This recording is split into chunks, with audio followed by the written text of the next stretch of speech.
વિષય અર્થશાસ્ત્ર, ધોરણ 12,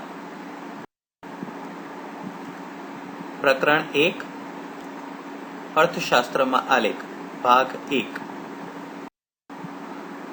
ભાગ 1 અંતર્ગત આજે આપણે એક પ્રશ્ન લઈશું, જે છે આકૃતિ અને આલેખ વચ્ચેનો તફાવત સ્પષ્ટ કરો.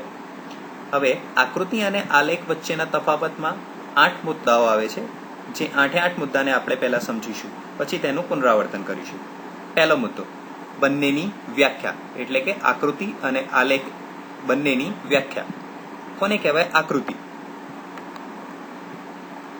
અવલોકિત માહિતીનું ચિત્ર દ્વારા પ્રતિનિધિત્વ એટલે આકૃતિ. હવે અહીં પ્રશ્ન એવો થાય છે, અવલોકિત માહિતી એટલે શું?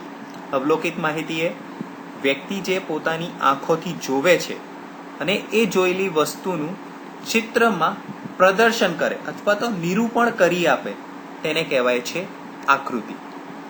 સિમ્પલ વર્ડમાં સમજીએ, સામાન્ય અર્થમાં. તો એના માટે આપણે એક નીચે ઉદાહરણ આપ્યું છે. પહેલા તો એ વિડીયો જોઈએ. सभी सोशल नेटवर्किंग साइट पे सारे स्टेटस अपलोड कर दिए गए हैं. कई ग्रुप में शेयर भी कर दिया है.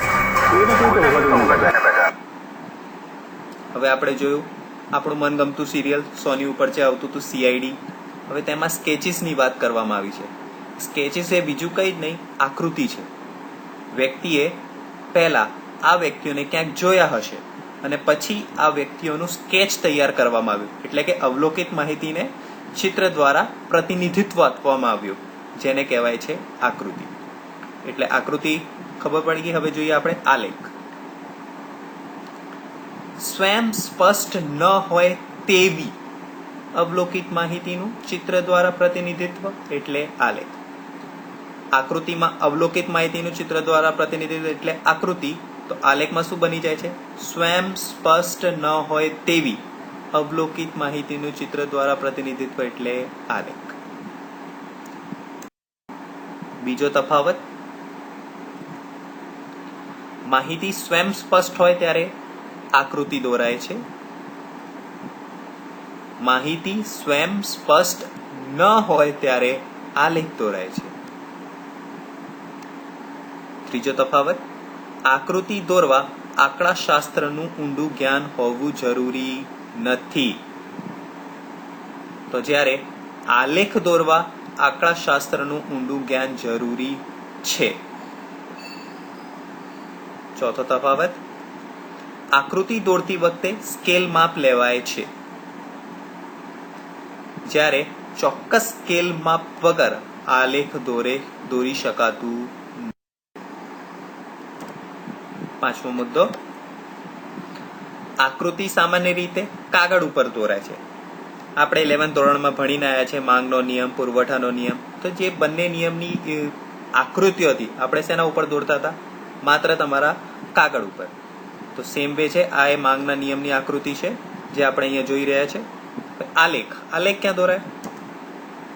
આલેખ સામાન્ય રીતે ગ્રાફ પેપર પર દોરાય છે.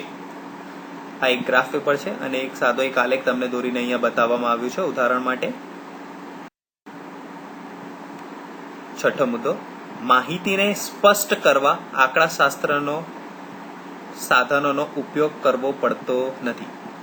આકૃતિમાં માહિતીને સ્પષ્ટ કરવા આંકડાશાસ્ત્રના સાધનોનો ઉપયોગ કરવો પડતો નથી. તો આલેખ અંતર્ગત માહિતીને સ્પષ્ટ કરવા આંકડાશાસ્ત્રના સાધનોનો ઉપયોગ કરવો પડે છે. આકૃતિ અસતત પ્રકારના વિતરણ માટે દોરવામાં આવે છે. આકૃતિ શેના માટે દોરવામાં આવે છે? અસતત પ્રકારના વિતરણ માટે. દાખલા તરીકે તમને એક દાખલા તરીકે ઉદાહરણ આપવામાં આવ્યું છે કે અસતત વિતરણ કોને કહેવાય છે. અહીંયા 2 પરિબળો આપેલા છે, કિંમત અને માંગ. જેના 1 રૂપિયા કિંમતે માંગ કેટલી છે? 50 એકમ. 5 રૂપિયા કિંમતે માંગ છે 30 એકમ. તો આ જે કિંમત વેલ્યુઝ આપવામાં આવેલી છે એ શું છે? અસતત પ્રકારના વિતરણ માટેનું ઉદાહરણ. આલેખ સતત પ્રકારના વિતરણ માટે દોરવામાં આવે છે. દાખલા તરીકે આપણે હવે તેનું ઉદાહરણ જોઈશું.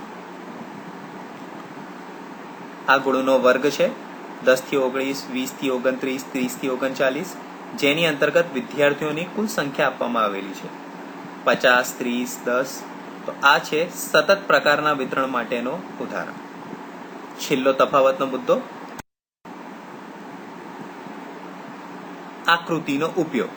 આકૃતિનો ઉપયોગ 3 રીતે થાય છે, જેમાં સૌથી પહેલું છે વિજ્ઞાપન કંપનીઓ આકર્ષણ ઊભું કરવા કોનો ઉપયોગ કરે છે? આકૃતિનો.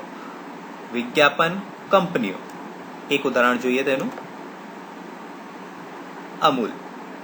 અમૂલના બટર માટે તમે એક નાનકડી ઢીંગલી બેબી ડોલને જોઈ હશે, જે શું દર્શાવે છે? એ વિજ્ઞાપનનું આકર્ષણ ઊભું કરવા માટે તેને ત્યાં રાખવામાં આવે છે. તો વિજ્ઞાપન કંપનીઓ આકૃતિનો ઉપયોગ કઈ રીતે કરે છે? આકર્ષણ ઊભું કરવા માટે. તો આકૃતિનો બીજો ઉપયોગ રાજ્ય માહિતી આપવા માટે કરે છે. રાજ્ય એટલે કે સરકારો. દાખલા તરીકે વર્તમાનની જે પરિસ્થિતિ આપણી છે કોરોના અંતર્ગત, તો રાજ્ય સરકાર આકૃતિ દ્વારા આ માહિતી આપવા માટેના પ્રયત્નો કરે છે. એક ઉદાહરણ લઈએ આપણે. કોરોના વાયરસથી ગભરાવાની જરૂર નથી. નીચે એક ઉદાહરણ આપેલું છે, હાથ મિલાવવાને બદલે નમસ્તેથી અભિવાદન કરો. તો નમસ્તે માટે એક આકૃતિ દોરવામાં આવી છે. તો તેનાથી રાજ્ય શું આપે છે તમને? માહિતી. કોના વડે ઉપયોગ કરીને? આકૃતિનો ઉપયોગ કરીને. તો પહેલો આકૃતિનો ઉપયોગ વિજ્ઞાપન કંપનીઓ આકર્ષણ ઊભું કરવા માટે કરે. તો બીજો ઉપયોગ તેનો છે રાજ્ય માહિતી આપવા માટે કરે.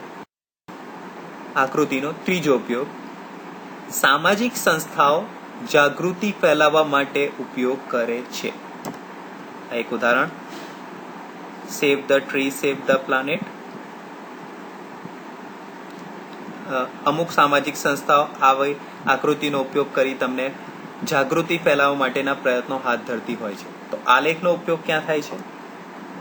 આલેખનો ઉપયોગ સંશોધનકારો અને ઉચ્ચ શિક્ષણમાં વધુ કરવામાં આવે છે. એક ઉદાહરણ છે એજ્યુકેશન ઇન ઇન્ડિયા. ભારતમાં એજ્યુકેશનની સ્થિતિ જુદા જુદા ડાયાગ્રામ મુજબ તમને અહીંયા દર્શાવવામાં આવી છે. તો મિત્રો આપણે હવે 8 મુદ્દાને ફરીથી રિવિઝન કરીશું. આકૃતિ અને આલેખ વચ્ચેનો તફાવત સ્પષ્ટ કરો. આકૃતિ, આલેખ. સૌથી પહેલો જ મુદ્દો આવતો તો વ્યાખ્યા બંનેની. અવલોકિત માહિતીનું ચિત્ર દ્વારા પ્રતિનિધિત્વ એટલે આકૃતિ. સ્વયં સ્પષ્ટ ન હોય તેવી અવલોકિત માહિતીનું ચિત્ર દ્વારા પ્રતિનિધિત્વ એટલે આલેખ. બીજો મુદ્દો, માહિતી સ્વયં સ્પષ્ટ હોય ત્યારે આકૃતિ દોરાય, માહિતી સ્વયં સ્પષ્ટ ન હોય ત્યારે આલેખ દોરાય.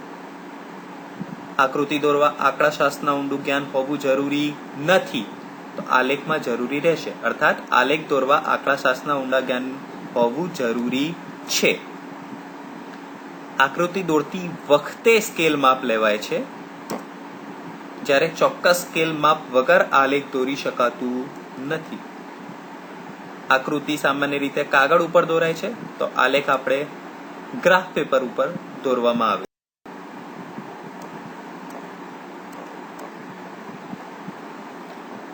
માહિતીને સ્પષ્ટ કરવા આંકડાશાસ્ત્રના સાધનોનો ઉપયોગ કરવો પડતો નથી. માહિતીને સ્પષ્ટ કરવા આંકડાશાસ્ત્રના સાધનોનો ઉપયોગ કરવો પડે છે. આકૃતિ અસતત પ્રકારના વિતરણ માટે દોરવામાં આવે છે. આલેખ સતત પ્રકારના વિતરણ માટે દોરવામાં આવે છે. આકૃતિનો ઉપયોગ 3 રીતે થાય છે.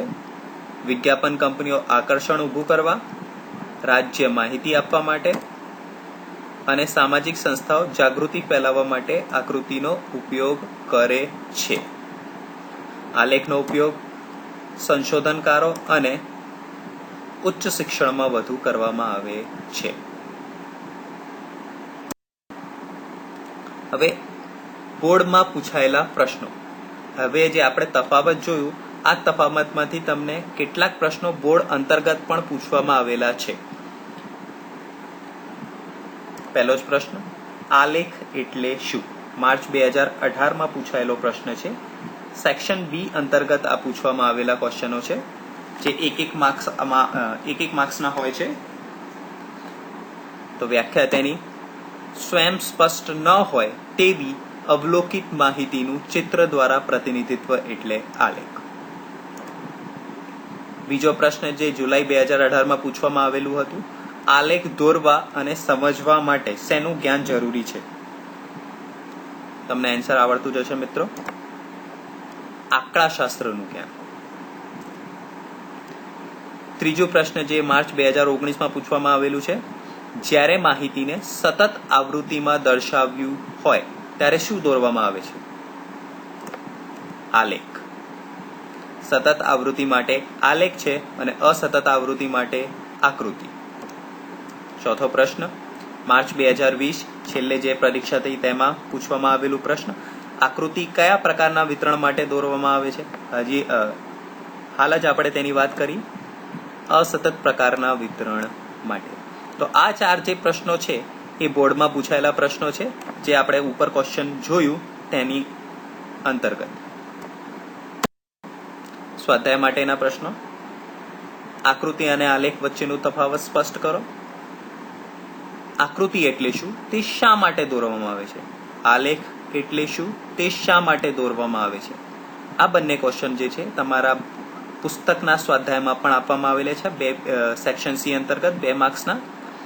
આકૃતિનો અર્થ અને ઉપયોગ જણાવો, આલેખનું અર્થ અને ઉપયોગ જણાવો, શેના વિના આલેખ દોરવો અશક્ય છે, આકૃતિ ક્યારે દોરાય છે, આલેખ ક્યારે દોરાય છે. આવા પ્રશ્નો પણ તમને બોર્ડની એક્ઝામ અંતર્ગત, આવનારી બોર્ડ એક્ઝામ અંતર્ગત પૂછી શકાય છે. તો આ જે પ્રશ્નો છે સ્વાધ્યાય માટેના પ્રશ્નો છે, જે વિદ્યાર્થી મિત્રો તમે ઘરે રહીને તેનું વાંચન કરશો. ધન્યવાદ.